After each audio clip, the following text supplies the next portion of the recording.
à toutes et à tous. Nous sommes ravis de vous accueillir pour ce troisième webinaire de la série des MPS. Donc aujourd'hui, c'est atteinte ORL et maîtrise des voies aériennes. Donc je me présente, Anaïs Brassier, je suis responsable du centre de référence des maladies lysosomales à l'hôpital Necker à Paris. Et donc, quelques petites infos. Juste, vous avez un onglet questions et réponses. Donc, n'hésitez pas, on répondra à la fin de ce webinaire qui dure à peu près 45 à 50 minutes avec 10 à 15 minutes de questions. Et il y aura un quatrième épisode dans cette série MPS qui aura lieu le 19 juin prochain, un vendredi, sur le thème plus paramédical, psychologique et social sur les patients MPS. Donc si vous y êtes intéressé, n'hésitez pas à vous inscrire. Je suis ce jour avec Briac Thierry, expert des maladies lysosomales également, mais du côté ORL. Briac, je te laisse dire un petit mot quand même d'introduction. Bonjour à tous, bonjour Anaïs. Je suis ORL pédiatrique à l'hôpital Necker et je participe à la prise en charge multidisciplinaire de ces patients. Et c'est en cette qualité que j'aurai l'honneur de vous parler un peu des atteintes ORL et des atteintes des voies aériennes et de la prise en charge périopératoire, disons. Merci Briac. Et donc on va commencer. Donc je fais une courte introduction, voilà, parce que je pense que la plupart d'entre vous connaissent déjà. On va vous parler aujourd'hui des atteintes ORL et prise en charge des voies aériennes. Je vous fais juste une petite introduction et après je laisse la parole à Briac. Donc on y va pour vraiment rapidement quelques généralités pour ceux qui sont moins familiers d'entre vous. Donc voilà, les maladies de surcharge lysosomale, vous savez que c'est un groupe des maladies métaboliques avec à peu près 70 maladies connues. Ce sont toutes des maladies qui sont génétiques, avec le plus souvent une enzyme donc qui va être déficitaire, parfois plusieurs enzymes, parfois un activateur ou un transporteur. Et puis la conséquence de ces anomalies enzymatiques ou de transporteurs va faire qu'on va accumuler un certain nombre de substrats dans les lysosomes de l'organisme, de différents types en fonction des maladies lysosomales, et ça va conduire effectivement à des cellules qu'on dit surchargées, des cellules ballonisées, et ça va entraîner de multiples dysfonctionnements cellulaires. Donc, dans le groupe des mucopolysaccharidoses, l'incidence cumulée, c'est à peu près 1 sur 25 000 à 1 sur 75 000. Là, donc, ce qu'on va accumuler, ce sont ce qu'on appelle les glycosaminoglycanes ou mucopolysaccharides, qui sont des longues chaînes de sucre qui sont attachées à un squelette protéique et qui sont essentiellement les constituants des matrices extracellulaires. La mucopolysaccharidose de type 1 est la plus fréquente en incidence. Toutes sont des maladies, comme je vous l'ai dit, génétiques de transmission autosomique récessive, sauf la MPS de type 2, maladie de Hunter qui est liée à l'X. Et comme vous le savez sans doute, ce sont des maladies dont certaines ont des traitements spécifiques, comme la greffe de moelle osseuse ou les traitements de remplacement enzymatique. Et il y a de nombreux essais thérapeutiques qui sont également en cours, et donc c'est important de connaître ces maladies qui sont parfois traitables et dont le pronostic peut être lié au diagnostic précoce et au traitement précoce. Voilà, donc les lysosomes, on en a partout dans l'organisme, donc ce sont souvent des maladies qui sont très plurisystémiques dans les MPS, et les signes vont arriver progressivement. Donc souvent, il y a pas grand-chose à la naissance, et les signes vont apparaître dans les formes sévères dans les premiers mois de vie. Donc tout le côté ORL dont on va parler aujourd'hui, avec des infections ORL répétées, parfois assez banales, des otites, des bronchites, des particularités morphologiques, pareil, qui vont être progressives, surtout au niveau facial. On peut avoir une atteinte au niveau du système nerveux central avec un retard, voire une régression cognitive, une hépatosplénomégalie, des hernies inguinales et ombilicales qui peuvent récidiver, une atteinte ostéo-articulaire qui est souvent importante et fonctionnellement très gênante, avec un enraidissement, des atteintes au niveau du rachis, également des atteintes oculaires avec des opacités cornéennes, parfois des atteintes rétiniennes, une infiltration également au niveau du myocarde et des valvulopathies éventuellement, et parfois des atteintes cutanées. Vous voyez là à droite du coup une opacité cornéenne, un enfant avec une dysmorphie faciale et puis les taches mongoloïdes étendues. Donc les signes ORL dont Briac va vous exposer en détail tous les tenants et aboutissants, souvent pour voilà, quelqu'un qui n'est pas expert, ça peut être un signe vraiment révélateur qui est parfois au début isolé et puis après associé à d'autres signes. Donc des signes qui peuvent être un peu initialement voilà, des choses assez banales, des hypertrophies des amygdales, des hypertrophies des adénoïdes, des enfants qui vont avoir des grosses langues, donc vraiment un syndrome obstructif avec voilà, les parents décrivent des ronflements, des rhinites, des bronchites parfois à répétition et un encombrement un peu chronique. Et donc vous voyez effectivement cette infiltration sur les photos des enfants qui sont ici. La morphologie aussi des patients MPS, donc bon, en fonction des âges et de la sévérité, bien sûr, tous les patients ne sont pas pareils. Et puis, il y a des particularités en fonction des formes de MPS. Mais globalement, c'est quand même des patients qui ont des coups qui sont très courts et peu mobiles, comme vous pouvez le voir sur les photos. Ils vont avoir souvent aussi une ankylose des articulations temporomandibulaires et donc une ouverture buccale qui va être assez limitée. Et donc ça va avoir un intérêt aussi pour après la prise en charge, par exemple, au moment d'un bloc. Et également des déformations au niveau de la cage thoracique, donc en particulier pour les patients avec une maladie de Morquio, il y en a 2 ici sur les photos, qui vont avoir des déformations parfois sévères, soit en pectus carinatum, comme c'est le cas sur les patients ici, soit excavatum, avec un thorax, en tout cas en haut, qui est assez étroit. Les rétrécissements des voies aériennes inférieures rapidement parce que ça va être très détaillé ensuite par Briac. Donc ce sont des patients qui ont souvent des rétrécissements donc, et une tortuosité comme vous voyez sur les scanners de la trachée avec parfois des sténoses qui sont très focales. Ça, bon, ça va être aussi plus ou moins en fonction du type de MPS et plus en fonction aussi de l'âge. C'est des choses qui arrivent progressivement et ça va être vraiment un enjeu majeur, ça, pour la prise en charge ORL et anesthésique, ces sténoses qui peuvent être parfois très sévères. Voilà, et donc effectivement, c'est un peu un casse-tête, on va dire, pour les médecins qui s'occupent de ces patients parce que c'est un peu un cercle infernal. Dans le temps, il y a une infiltration des tissus mous et effectivement, ça va nécessiter donc de les prendre en charge au bloc opératoire, mais il va y avoir toutes ces difficultés éventuelles de management des voies aériennes supérieures et éventuellement inférieures. Mais par ailleurs, comme c'est des patients qui ont des atteintes vraiment multisystémiques, eh ben, ils vont avoir besoin de nombreuses chirurgies et des chirurgies parfois qui sont à refaire. Et donc c'est vrai que tout ce qui est la question de la maîtrise des voies aériennes est très importante dans cette pathologie. Et ça va être vraiment valable pour tout type de patient, qu'il soit greffé avec enzymothérapie ou sans traitement spécifique. Et je laisse la parole à Briac. Merci Anaïs pour cette introduction. Je précise juste, histoire de dire pourquoi je suis là. Donc, je vous dis, j'étais ORL pédiatrique et je suis responsable de l'unité fonctionnelle de chirurgie laryngotrachéale et à ce titre également des patients pour la prise en charge des voies aériennes complexes, donc dont effectivement relève la cohorte de patients avec une mucopolysaccharidose, mais aussi des craniosténoses, aussi des Pierre Robin, etc. Et donc on a une expertise dans la prise en charge de ces patients-là. Et vous le verrez, c'est la diapo d'après. L'objectif de la présentation qu'on fait aujourd'hui, bah, on va parler de l'atteinte ORL classique des patients avec une mucopolysaccharidose.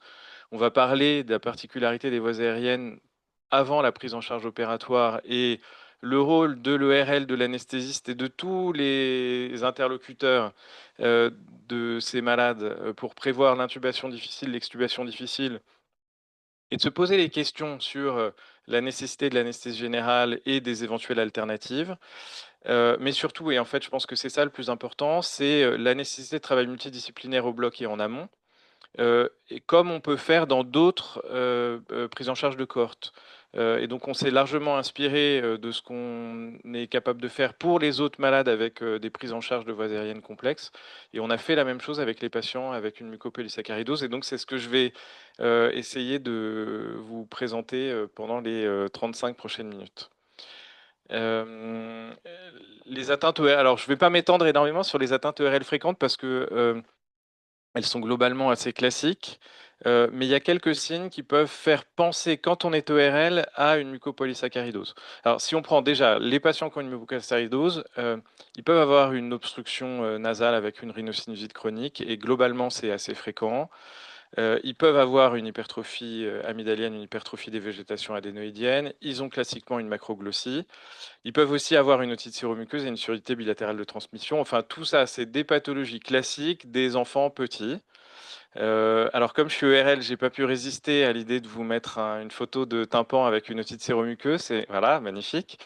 Vous voyez ce tympan avec la perte du triangle lumineux. On voit du mucus derrière. Enfin bon, voilà, c'est plus pour l'icono sympathique que pour décrire la pathologie. Et en tout cas, ces patients-là, si l'otite séromuqueuse reste avec le temps, s'il y a sur la diapo suivante un déficit auditif de transmission. Donc là, vous voyez, c'est pareil, c'est histoire de refaire un peu de RL parce que c'est sympathique. Donc on voit cet audiogramme avec une courbe de conduction osseuse qui est normale et une courbe aérienne qui est pathologique. Et donc on voit un seuil, un écart entre les deux qui est de l'ordre de 40 décibels. Si c'est stable dans le temps et que ça passe pas avec les traitements, ben, on va être amené, surtout chez ces patients-là, avec une obstruction nasale chronique, à proposer une prise en charge et donc à enlever les végétations et à mettre des aérateurs transtympaniques. La diapo d'après. Euh, il y a aussi autre chose, c'est qu'ils peuvent avoir des infections respiratoires hautes qui sont récurrentes, ok. Et alors en revanche, ça c'est plus problématique, d'un syndrome d'apnée obstructive du sommeil, dont l'étiologie est multifactorielle, parce que ça n'est pas juste comme les patients classiques du même âge, juste une hypertrophie adéno-amygdalienne. Il y a aussi la place de la langue. Et ils ont une macroglossie et donc au sommeil, la glossoptose entraîne la chute de l'épiglotte en arrière et entraîne des apnées du sommeil qui peuvent être importantes et dont la prise en charge n'est pas aussi simple que juste enlever les amygdales et enlever les végétations. Diapo d'après. Euh, Et donc, quand on est ORL, donc tous les symptômes que je vous ai montrés avant, c'est des symptomatologies classiques d'une cohorte pédiatrique. En revanche, l'otite séromuqueuse qui est très persistante et qu'on n'arrive pas à traiter doit faire penser à quelque chose d'autre. Le fait d'enlever les amygdales et les VG chez un patient petit et qui a tout de même la persistance d'un syndrome d'apnée obstructive du sommeil après l'intervention doit faire évoquer quelque chose supplémentaire. Quand vous voyez un enfant en consultation et qu'il a une macroglossie, eh ben, il faut y penser. Et après, la dysmorphie, au début de la vie, elle n'est pas forcément très évidente. Et puis, elle s'accentue avec l'âge et elle devient plus évidente après. Voilà. Donc, c'est quelques signes qui peuvent faire penser à des atteintes ORL. La mucopolysaccharidose, c'est évidemment une pathologie évolutive. Et donc, il va y avoir de nombreuses atteintes, donc l'obstruction oropharyngée et globalement l'obstruction des voies aériennes, la déformation thoracique, le fait d'avoir une instabilité rachidienne chronique et une déformation de la trachée et une infiltration des tissus mous, et puis éventuellement une atteinte cardiaque qui vont rendre l'anesthésie, le jour où on en a besoin, difficile. Et donc on va détailler quelques-uns de ces points-là, juste pour se rendre compte à quel point l'anesthésie peut être compliquée, pour savoir dans quelle mesure, enfin d'abord, quels sont les signes qu'il va falloir aller rechercher quand on les voit, et puis quelles mesures prendre au bloc opératoire ou autour du bloc opératoire pour que ces patients soient opérés en sécurité. Euh, la déformation thoracique, alors là c'était juste plutôt de l'iconographie, mais je sais que vous avez eu un topo la dernière fois, alors je sais pas si c'était la semaine dernière, mais en tout cas la dernière fois, avec un orthopédiste qui a dû déjà en parler, en tout cas cette déformation caractéristique des côtes qu'on va voir. Il y a aussi une déformation rachidienne, donc là il y a la déformation des côtes en rame avec une épaisseur de côte qui est plus importante, mais également vous voyez la déformation rachidienne évidente, et puis un aplatissement des coupoles diaphragmatiques. Diapo d'après. Euh, avec l'évolution, donc on a dit que les mucopolysaccharidoses sont d'évolution progressive. La déformation du thorax va devenir évidente avec le temps. Et enfin pas la première, mais en tout cas une des pathologies qu'on va voir, c'est le sternum qui devient complètement horizontal. Alors On voit aussi le sternum donc un pectus carinatum avec le sternum en avant. En fait, en tant que tel, c'est pas une pathologie. Le vrai problème pour moi en tant qu'ORL, c'est que l'instabilité rachidienne avec la difficulté d'hyperextension euh, et donc la difficulté de mobilisation cervicale, la macroglossie et le fait qu'il y a un pectus carinatum rendent l'abord cervical franchement compliqué. Et donc là, vous voyez sur cette image de scan que si jamais on devait aborder la trachée par le cou, on serait probablement dans une position un peu complexe. Voilà. L'abord cervical est difficile. Alors là, c'est une photo d'un grand adolescent puisqu'il a 16 ans. Mais donc on voit sur cette image donc c'est une reconstruction de scan, mais on voit sur ce scan que l'abord cervical est évidemment complexe avec là c'est même pas une difficulté, c'est probablement une impossibilité d'abord cervical. Et donc évidemment c'est des choses auxquelles on va devoir réfléchir en amont pardon, d'un bloc opératoire si jamais il est vraiment nécessaire. Diapo d'après. Alors, je vous ai mis quelques iconographies. Donc là, c'est toujours pour illustrer l'abord cervical difficile.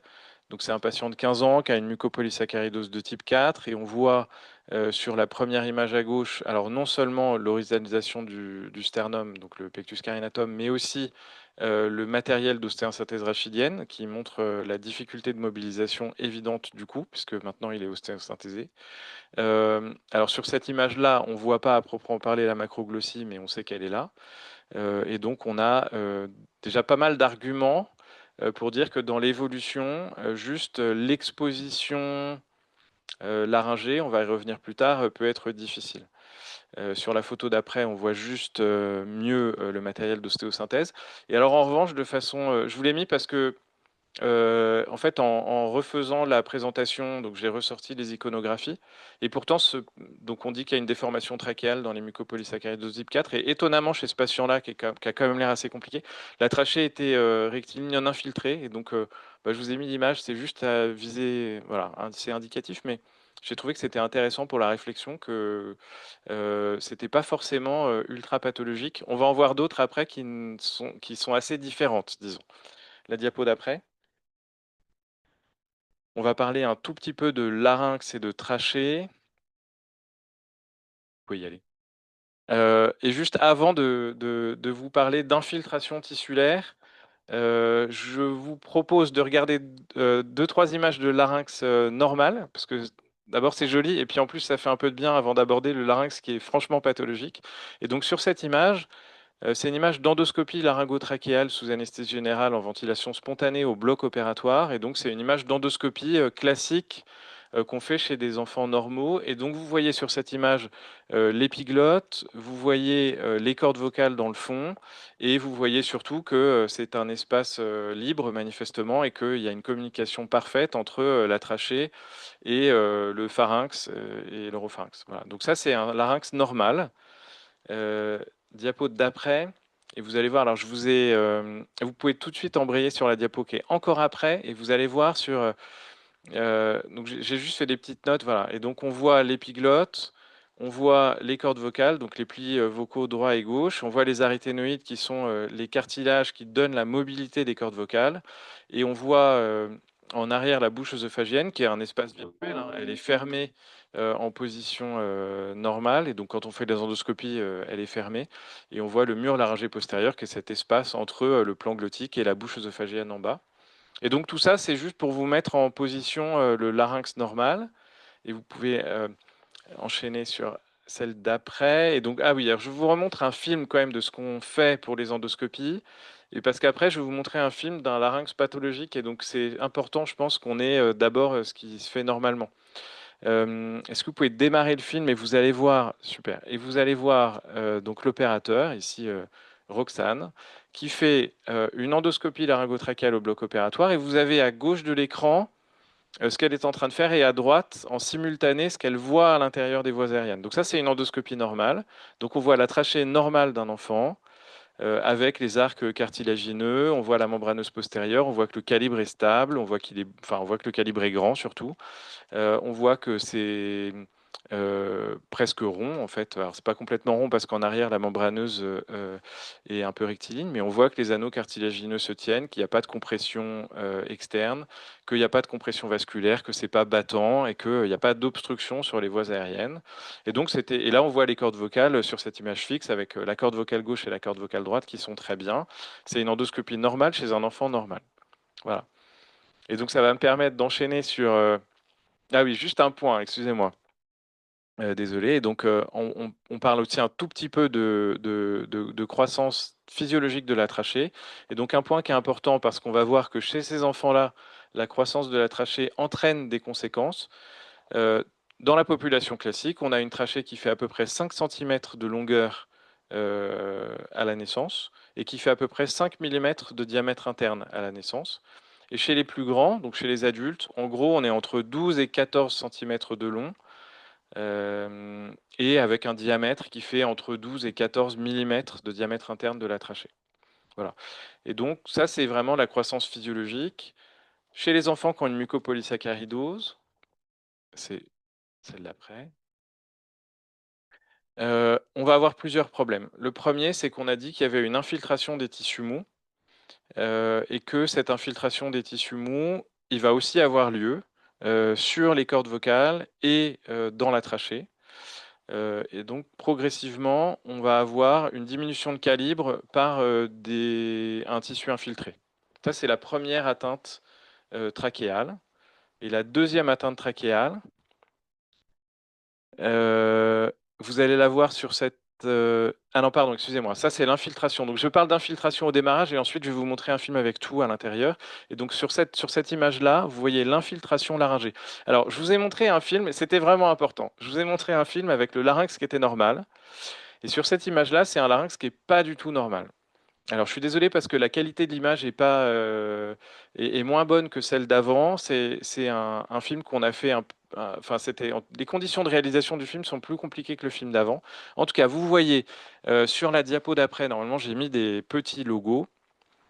Voilà, et donc vous voyez l'arythénoïde gauche, l'arythénoïde droit, et vous voyez que la corde vocale gauche, pratiquement on la voit plus, que la corde vocale droite, elle a disparu sous une espèce de volumineux granulome, qui n'est pas un granulome en fait, qui est juste un dépôt, c'est une infiltration aux dépens du ventricule laryngé gauche, et donc qui va prendre de la place dans la lumière, qui évidemment entraîne une dyspnée, et qui évidemment entraîne une dysphonie. Les cordes vocales ont plus de mal à vibrer. Et vous voyez même que sur l'épiglotte, on a aussi une espèce d'infiltration à l'intérieur. Et vous pouvez passer. Voilà, c'est le même, donc vous pouvez mettre la diapo d'après. Il y a des déformations trachéales qui sont dues à la discordance entre la croissance de la trachée que je vous ai montré juste avant et le fait que le thorax ne grandit pas de la même manière. Et donc en fait, en rouge, j'ai essayé de vous marquer les points fixes.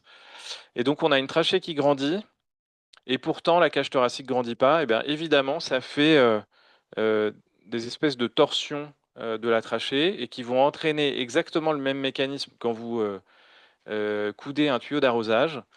Et ben ça a plus de mal à passer et l'air a plus de mal à passer. Diapo d'après. Et le tout combiné, ça donne ça, c'est-à-dire que vous avez chez un patient de 16 ans qui a une mucopolysaccharidose de type 4, vous avez une trachée qui est déformée, avec en plus des infiltrations à l'intérieur. Alors, euh, là, vous avez juste une seule image, mais en fait, si on prenait le film ou une reconstruction en coupe plus épaisse, on verrait les deux associations entre la torsion et l'infiltration. Diapo d'après. Et donc là, chez un patient de 12 ans, vous avez une trachée qui est à peu près rectiligne avec une grosse infiltration au milieu. Et sur le même patient de 16 ans, c'est la diapo d'après, vous avez une infiltration qui est plus importante et une trachée qui est encore plus tordue. Enfin, en tout cas, avec une torsion plus importante et avec évidemment des répercussions ventilatoires qui sont importantes également. Voilà, diapo d'après. Voilà, et donc là, je vais vous montrer un film sur... donc, Vous offusquez pas de la qualité, c'est pas complètement net, mais en fait, on comprend très très bien ce qu'on doit voir. Allez-y, donc vous pouvez commencer le film et on va en discuter ensemble. Donc c'est le même patient que tout à l'heure, je vous ai montré avec l'infiltration laryngée. Donc on voit là, il y a plusieurs infiltrations. On a du mal à discerner les cordes vocales. Alors d'une part par la qualité, je suis d'accord, mais aussi parce que il y a des infiltrations partout. Ah, là, on voit mieux. Et donc, vous voyez que cette espèce d'infiltration en battant de cloche entre les cordes vocales qui entraîne une dysphonie et une dyspnée. Ah, intéressant. Zut alors. Ah non, c'est très bien, magnifique. Le film reprend et donc on va descendre progressivement entre les cordes vocales et on va aller examiner la trachée et vous allez voir lors de cet examen qu'elle est effectivement tordue. Donc je vous ai montré l'image tout à l'heure avec l'endoscopie qui était parfaite, avec un calibre qui était stable, qui était linéaire, etc. Et donc là, ben, en fait, on est avec un fibroscope parce qu'on ne peut même pas passer d'optique rigide. On est avec un fibro et on est en train de naviguer entre les torsions et les infiltrations. Et vous voyez que bah, c'est tordu. Vous voyez que le calibre est réduit. Et alors, on n'a pas bien vu sur cette image-là, mais en plus, je peux vous dire qu'il y a une trachéomalacie distale au niveau de la carène avec une trachée qui a perdu progressivement ses caractéristiques biomécaniques et qui est molle à l'extrémité. Voilà, donc évidemment, la totalité de ces pathologies entraîne une difficulté non seulement de ventilation de base pour ces patients à l'état chronique à la maison, mais évidemment, un questionnement très différent quand ils doivent passer au bloc opératoire. Diapo d'après. Donc voilà, c'était ma conclusion, mais disons que chez ces patients-là, l'anesthésie est évidemment à haut risque puisqu'il y a une obstruction des voies aériennes multi-étagée et qu'on va avoir les difficultés de ventilation, d'exposition et d'intubation sur un terrain en plus qui est déjà dégradé d'insuffisance respiratoire restrictive sur des pathologies thoraciques et pneumologiques. En plus, il y a des pathologies cardiovasculaires et il y a des pathologies rachidiennes, on en a parlé tout à l'heure. Et donc, on se retrouve chez ces patients-là, si on parle juste de la ventilation et si on ne parle pas des pathologies cardiaques associées, on se retrouve dans les conditions de l'induction anesthésique. Alors, je ne suis pas anesthésiste, mais je suis l'ERL et il se trouve que culturellement dans l'hôpital, on a un rôle important dans les intubations de ces patients qui sont extrêmement difficiles et que nous avons, alors après on pourra en discuter si vous voulez à la fin, mais nous avons comme principe que l'intubation fibroscopique est un très bon moyen de ventiler ces malades et qu'on est appelé pour le faire. Voilà. Donc c'est pour ça que je vous parle un peu d'anesthésie parce que c'est important pour moi dans ma réflexion, bien que je ne le sois pas, mais voilà. Le On se retrouve dans les conditions de l'induction anesthésique où le patient il est non ventilable assez probablement, il est probablement non intubable facilement, mais c'est prévu. C'est-à-dire qu'on l'a vu, il y a une hypertrophie des végétations, il y a une hypertrophie amygdalienne du macroglossie, ça veut dire que la ventilation au masque, elle va être compliquée, que dès qu'il va être endormi, il va y avoir une glossoptose, que l'épiglotte va tomber sur la paroi pharyngée postérieure, qu'en plus on a probablement une limitation d'ouverture buccale, qu'on a la plupart du temps une pharyngomalacie et qu'on a, on l'a vu, des infiltrations laryngées, des infiltrations trachéales, une trachée sinueuse malacique avec une diminution du calibre. En plus, on a une absence d'abord cervicale et en plus, au moment où on va commencer à endormir ces malades, on a un déficit neuromusculaire qui est aggravé par l'anesthésie avec globalement un relâchement plus important de la totalité des muscles. Donc on sait que quand on va endormir ces malades-là spécifiques, d'emblée, on accepte le fait que la prise en charge anesthésico-ventilatoire va être complexe. Euh, Ce qui fait que, en fait, la différence entre ce dont je suis en train de vous parler là, sur la prise en charge des patients non ventilables, non intubables, euh, là spécifiquement, et la prise en charge telle qu'elle est décrite dans les logigrammes d'anesthésie, c'est qu'en fait, et c'est pour ça que je l'ai mis en gras, c'est que c'est prévu. Donc on n'est pas au bloc avec un patient non ventilable non prévu, on n'est pas au bloc avec un patient non intubable non prévu, on a eu le temps d'anticiper avant. Et en fait, je crois que c'est ça dont on va parler à la fin, mais c'est que c'est l'importance de ne pas découvrir au bloc opératoire ces patients-là et d'anticiper la prise en charge. Et donc là, je vous ai mis les logigrammes de la Société française d'anesthésie-réanimation, où l'ORL, globalement, il arrive Quand c'est rouge sur le côté en bas, il arrive tout en bas à droite du logigramme. Et en fait, là, globalement, ce qu'on va faire, c'est qu'on va arriver avant. Voilà, donc je vous les ai mis juste parce que je pense que c'est important, mais on n'est pas dans une situation imprévue. Et donc ça veut dire qu'on n'est pas là à la fin quand il faut faire un geste d'urgence. C'est pareil sur la diapo d'après, donc ça c'est la ventilation au masque facial. C'est pas une intubation difficile non prévue et on n'arrive pas alors que le patient n'est plus ventilable avec 40% de saturation d'oxygène et une ventilation difficile. Voilà. Et pareil pour la diapo d'après, on n'est pas chez un enfant curarisé avec une intubation et une ventilation impossible. Parce que là, si vous regardez ce topo-là, ben en fait, appeler l'ERL expérimenté, ça arrive à la troisième étape du troisième logigramme. Et en fait, on n'est pas dans cette situation. Voilà, bon bref, j'arrête d'insister. Diapo d'après. Donc ce qui est important pour nous, chez ces patients-là, ça va être de les évaluer avant, ben pour savoir dans quelles conditions on est. Et donc on a, pour les voies aériennes, euh, récupéré la totalité des antécédents anesthésiques. Euh, Évaluer les voies aériennes, bah, évidemment, le score de mal-empathie, encore que ce soit discuté chez l'enfant, la distance thyromentonnière avec les doigts de l'enfant, l'ouverture de bouche avec les doigts de l'enfant, regarder la mobilité de l'articulation temporomandibulaire et la mobilité cervicale. Donc, on va vraiment leur demander de bouger. Euh, on va y revenir après parce qu'on a un tout petit une toute petite checklist d'anesthésie dans laquelle c'est redit, mais la consultation d'ERL où je pense qu'on a un rôle spécifique, le scanner cervico-thoracique, éventuellement, si c'est possible, c'est pas toujours possible, la fonction pneumologique avec la réalisation des EFR et également l'examen du sommeil à la recherche d'un syndrome d'apnée obstructive du sommeil. Lors de la consultation de pré-anesthésie, évidemment, on va demander une échographie cardiaque si la dernière est ancienne et une évaluation du rachis cervical. Diapo d'après. Alors moi, je pense que le rôle de la consultation d'ORL, donc je vous ai déjà cité les trucs, mais en plus, ça va être de faire une fibroscopie. On va pouvoir regarder l'obstruction nasale, on va pouvoir regarder les végétations, on va pouvoir scorer la totalité des obstructions.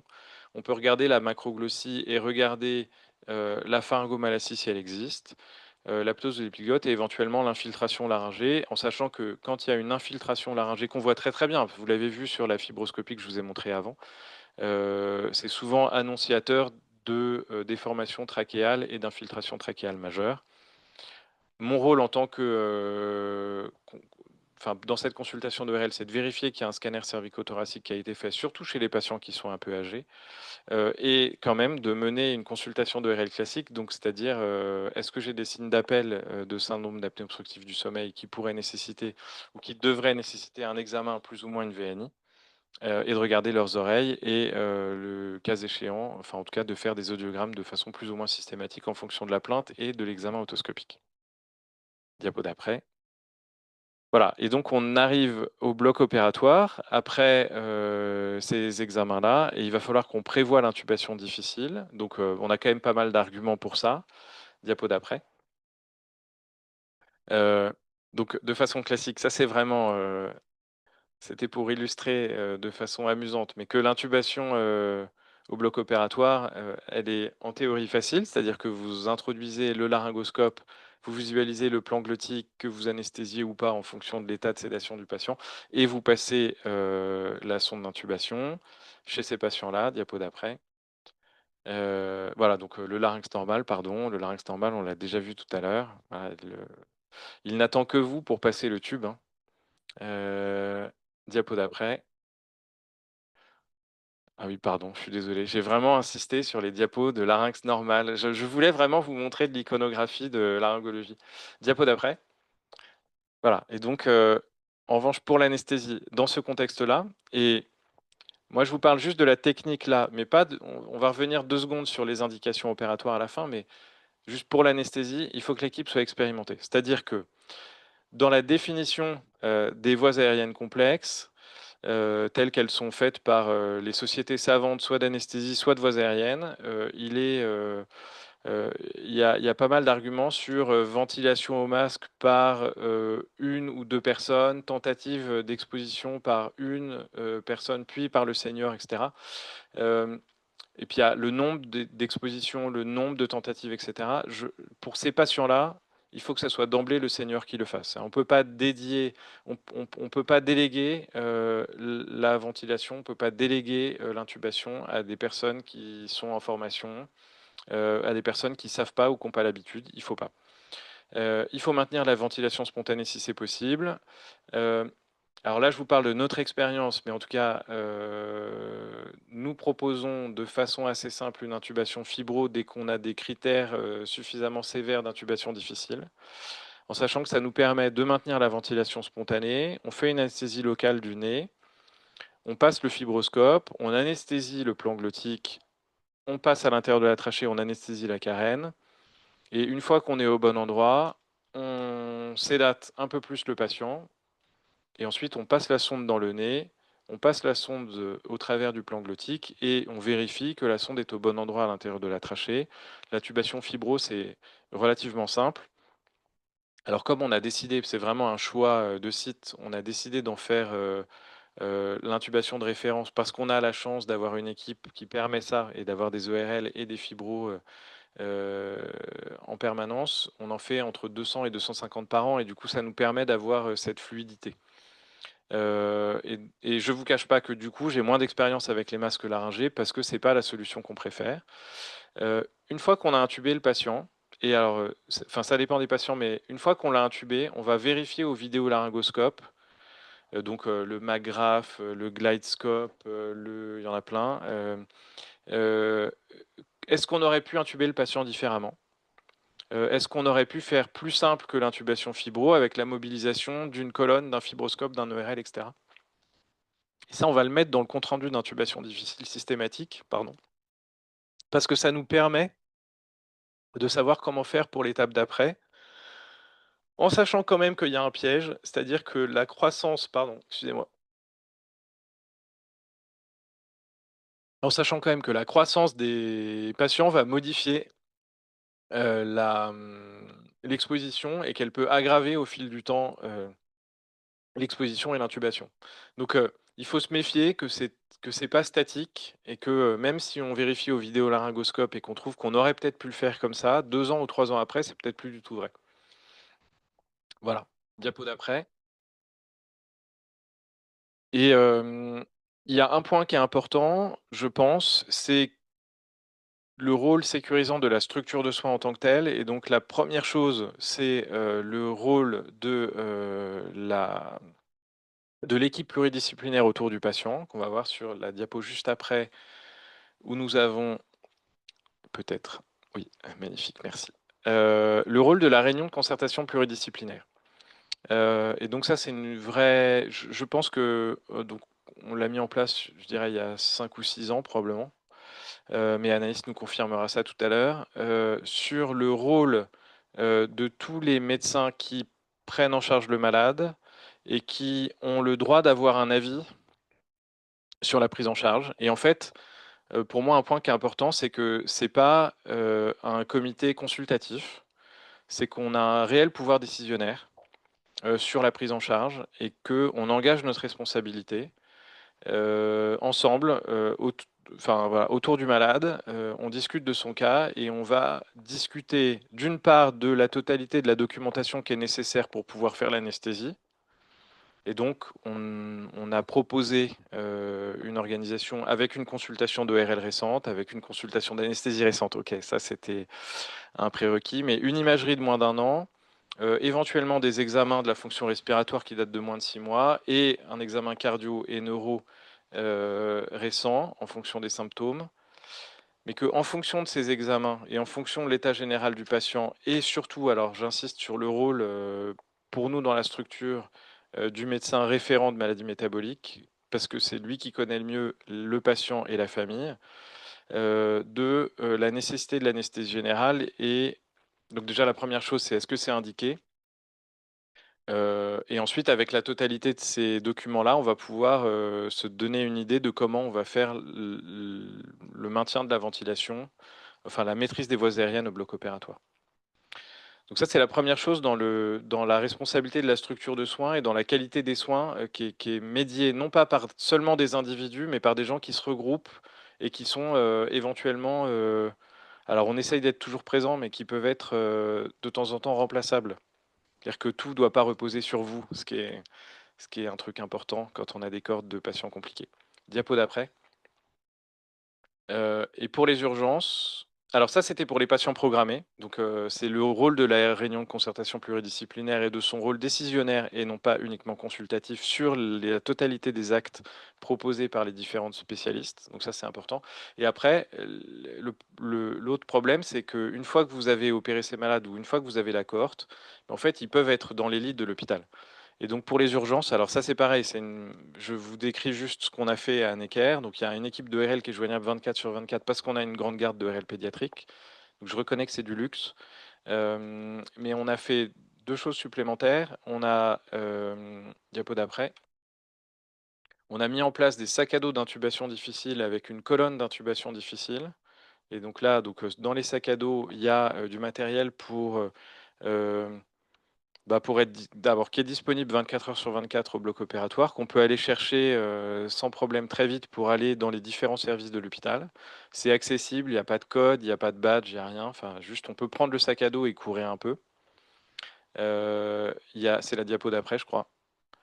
Voilà, donc on peut prendre le sac à dos, on peut prendre un fibro et on peut courir dans l'hôpital. Et on a également une colonne sur laquelle, voilà, on a une colonne sur laquelle on va avoir du matériel d'intubation qu'on peut également déplacer dans l'hôpital. Et pour moi, ça fait aussi partie de la sécurité des soins, c'est-à-dire que on peut avoir un problème au bloc opératoire, on peut avoir prévu plein de trucs, mais il faut aussi assurer la sécurité des soins périopératoires et notamment en réanimation. Et diapo d'après, et j'aurai bientôt fini. On a maintenu, c'est On a maintenu le bip de voies aériennes.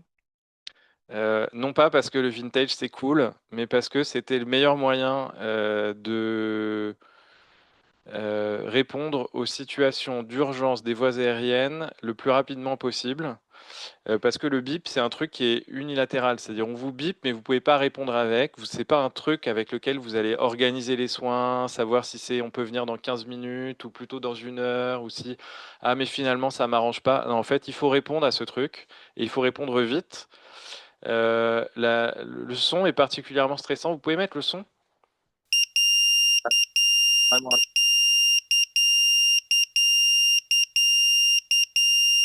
On peut l'arrêter. Ouais, merci. La batterie est longue, il capte partout. On peut pas répondre avec ça, il faut juste se déplacer. Alors, on peut rappeler la personne pour savoir ce qui va, mais globalement, on sait que c'est une interruption de tâche qui est acceptable. Ce bip, il sonne pas souvent, mais quand il sonne, il faut répondre. Et donc, il est dédié aux intubations difficiles non prévues. Alors, ce qu'on essaye de pas avoir, mais enfin, quand même, ça arrive. Il est dédié aux extubations qui sont non prévues et dont la réintubation est difficile, et il est dédié aux trachéotomies de sauvetage. Donc, vraiment, quand il sonne, il faut y aller. Diapo d'après.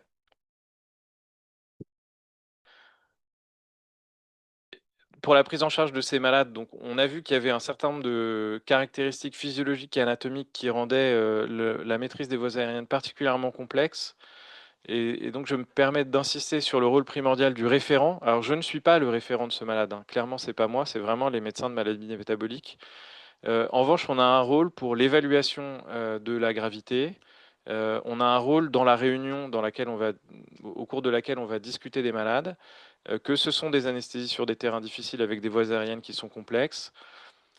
Quand on a besoin de réaliser des trachéotomies, je pense qu'il faut y réfléchir à 2 fois parce qu'elles sont extrêmement difficiles à réaliser et qu'elles sont souvent définitives, voire accidentogène en fait, parce que l'abord cervical il est tellement complexe que c'est des enfants qui vont avoir énormément de mal à conserver une canule euh, en place, enfin en tout cas sans complications, et que ce qu'on va faire dans la réunion de concertation pluridisciplinaire, c'est discuter de la nécessité de cette anesthésie générale. Et en fait, on va avoir un rôle sur faut-il le faire?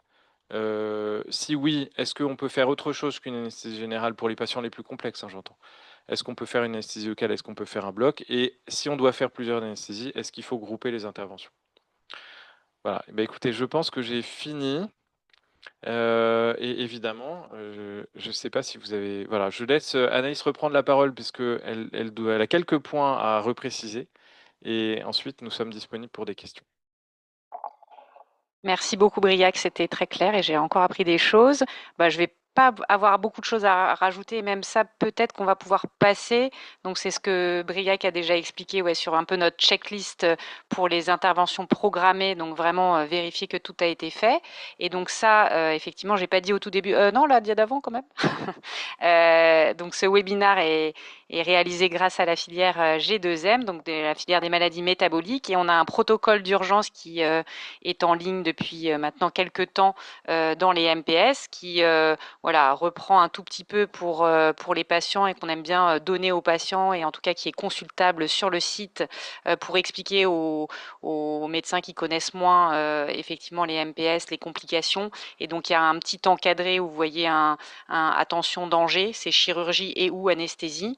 Et donc ça reprend en quelques mots-clés effectivement toutes les précautions qu'il faut avoir pour ces patients qui peuvent donc du coup avoir un management difficile des voies aériennes. Donc n'hésitez pas à consulter ce protocole d'urgence très bien fait. Suivant. Et donc, effectivement, Briac en a déjà un tout petit peu parlé, mais toujours se reposer la question. Donc là, je parle plutôt en tant que non ORL, mais médecin référent du patient. Déjà, pourquoi on veut faire une AG à un patient? Est-ce que c'est pour un examen et faut-il vraiment le faire? Est-ce qu'on a besoin de l'IRM ou pas? Si c'est un enfant qui a des troubles du comportement et qui ne demande rien à personne et qui n'a pas changé, voilà, que son examen clinique est stable, voilà, voir si c'est utile ou pas. Il y a toujours la question un peu compliquée de l'intervention chirurgicale urgente. On n'a pas forcément une réponse officielle. S'il y a une appendicite, c'est vrai que ça nous paraît compliqué de ne pas opérer le malade, mais avec tous les risques que vous a exposé Briac. Et donc effectivement, toujours se demander si cette opération elle va être utile et nécessaire pour le patient. On peut essayer, on y arrive parfois, mais ça c'est pareil, c'est pas toujours évident de grouper éventuellement des gestes chirurgicaux. Donc si c'est par exemple un canal carpien avec autre chose ou éventuellement un examen ophtalmo-sousagé plus un bloc ORL, enfin tout peut s'imaginer. Parfois c'est quand même compliqué en termes de bloc, comme vous le savez sans doute, mais voilà, quitte à endormir le patient, s'il a plusieurs choses à faire, ça peut être intéressant.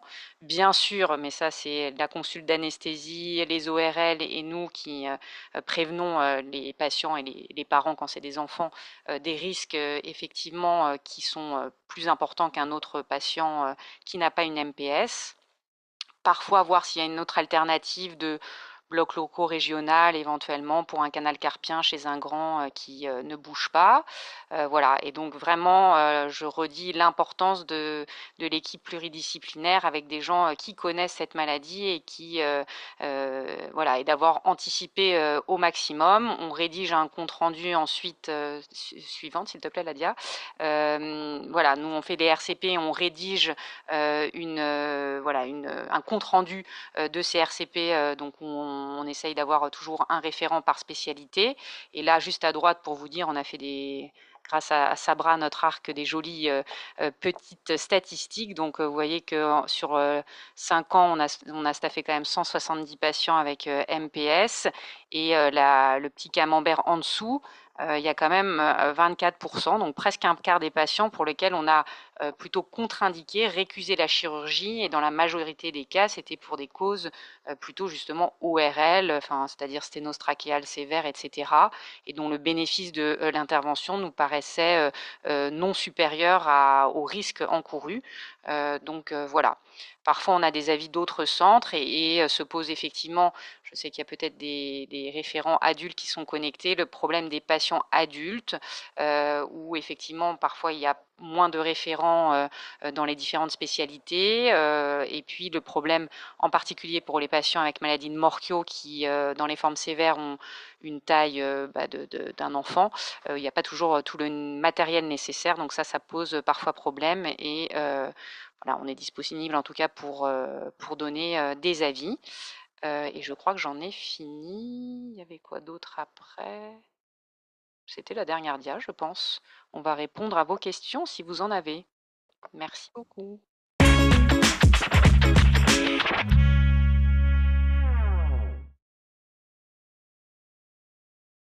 Alors moi, j'ai vu une question. J'ai vu la question de Madame Bonnet. sur les trachées des mortiaux, qui sont effectivement non seulement sinueuses, mais infiltrées. Et donc, votre question, c'était quels sont les traitements chirurgicaux pour ça? Euh, alors, il y a une équipe qui a mis au point une technique chirurgicale qui est relativement simple. En fait, l'idée, c'est que comme vous avez une croissance différentielle entre la trachée et le thorax autour, eh bien, si vous enlevez un segment trachéal, vous retendez la trachée et vous enlevez les sinuosités.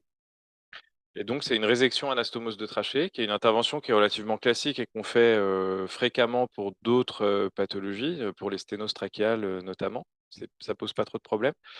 Le vrai problème pour eux, c'est que ce sont des résections anastomoses de trachée avec un abord cervico-thoracique qui est extrêmement complexe, et donc ça nécessite de ça nécessite ça nécessite d'ouvrir quand même le thorax en haut pour pouvoir aborder correctement la trachée et de pouvoir faire une résection de plusieurs centimètres de la trachée et de la réanastomoser. Donc ça, c'est le traitement qui manifestement fonctionne le mieux, qui a été développé par une équipe londonienne récemment. Les stents trachéaux, donc les stents endoluminaux de la trachée, sont une bonne idée sur le papier, c'est-à-dire on va relinéariser la trachée en mettant un stent métallique à l'intérieur, exactement que même, c'est les mêmes principes que les stents coronaires, sauf qu'ils sont plus gros. Ça marche bien au début, et qu'on a l'expérience, on en a posé. Le problème des stents, c'est que, il y a 2 vrais gros problèmes aux stents qui sont pas enfin qui du coup sont pas forcément la meilleure des solutions. Le premier, c'est que ça entraîne des granulations aux extrémités du stent, et donc ça va granuler, prendre de la place et cetera, et puis saigner un peu. Éventuellement, il y a tellement de granulations qu'il faut faire des endoscopies pour enlever les granulomes parce que les patients sont dyspnéiques à cause des granulomes, et je vous rappelle que faire une endoscopie chez ces patients-là, c'est compliqué parce qu'on ne peut pas les exposer correctement. Ça, c'est la première des complications. Et la deuxième complication des stents, c'est que alors la deuxième complication des stents, c'est qu'éventuellement ils peuvent bouger. C'est la mobilisation du stent qu'entraîne, une dyspnée aiguë, avec une obstruction des voies aériennes complète.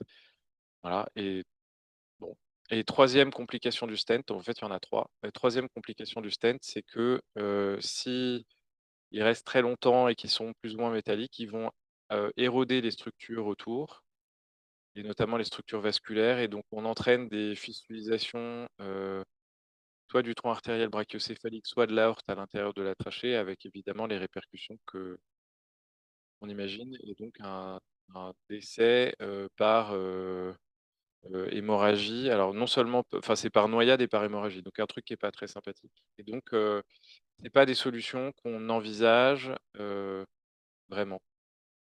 Voilà, donc c'est pour répondre à votre question sur la prise en charge des trachées. Et donc je pense que la meilleure solution, c'est la résection anastomose de trachée quand elle est possible. Et donc là, il faut bien sélectionner les patients pour pas non plus entraîner. Enfin, il faut peser le bénéfice et le risque de ces interventions-là et des complications potentielles. Voilà, merci. Et l'autre question était quelle est l'étendue phénotypique de ces patients? Donc ça, enfin, c'est une question intéressante mais assez ouverte, peut-être moins ORL. Alors si vous voulez, c'est Monsieur Marc Mertin, je vous convie à voir le webinaire numéro 1, mais globalement, bah, ça va de formes qui sont très sévères et qu'on diagnostique dans les 2 premières années de vie, donc les formes les plus sévères des MPS, avec des signes qui sont assez évidents à ce qu'on vous a décrit. Et il existe des formes qu'on dit intermédiaires et des formes modérées qui peuvent être diagnostiquées même à l'âge adulte, par exemple sur, je ne sais pas, une atteinte de hanche. Et voilà, sur finalement des radios, on peut diagnostiquer un morchio de forme tardive ou une MPS6. Voilà, donc le phénotype, comme dans beaucoup de nos maladies métaboliques, ça va de formes très sévères à des formes très modérées qui sont du coup plus dures à diagnostiquer. Vous avez rajouté quelque chose en tenant compte de l'évolutivité de ces pathologies. Un moment des gestes considérés comme non recommandés. Pas de geste préventif. Oui, c'est une bonne question et puis Briac pourra réenchaîner. Donc, effectivement, c'est progressif et évolutif. Donc, ce qu'on dit à un temps donné, à un âge donné, ne reste pas forcément vrai. Et par exemple, effectivement, pour les scanners de trachée, ben, on est un peu en train d'étudier ça, donc on n'a pas encore de recommandations formelles, mais on voit une progression dans le temps. Et donc, on va restaffer effectivement ces patients, par exemple, qui vont avoir besoin d'une nouvelle chirurgie. Et donc, certains gestes qui auraient pu être recommandés à un temps donné ne le seront plus forcément. Je ne sais pas si je réponds totalement à la question. Je confirme qu'il n'y a pas de, enfin en tout cas pour la prise en charge des atteintes laryngées et trachéales, il n'y a pas de geste préventif. On a- j'ai pas de solution. La seule solution qu'on a éventuellement, c'est de retirer les infiltrations laryngées. Ça, on peut le faire. Alors c'est un peu plus compliqué parce qu'on n'a quand même pas d'accès. Et donc d'habitude, je travaille avec des instruments qui sont droits et qu'on peut introduire directement dans la bouche du patient. Et là, comme c'est pas possible, je travaille en fibroscope avec des instruments qui sont plus petits et bah, c'est plus compliqué. Ça, on peut sur le larynx et l'infiltration laryngée et pour, la trachée, il y a pas de traitement préventif. Voilà. Bon, j'espère qu'on a répondu à votre question. Je crois qu'il n'y a pas d'autres questions. Bah, on espère que vous avez appris plein de choses. Donc, c'est en replay si jamais vous avez raté un moment ou si vous voulez faire de la publicité. Euh, et donc, je redis que la prochaine session pour le dernier épisode de MPS, ça sera le 19 juin. Merci beaucoup à tous. Merci à Briac pour ton expertise et tous les beaux schémas. Et puis, on vous souhaite un bon après-midi. Merci Merci. à tous, bon après-midi, au revoir.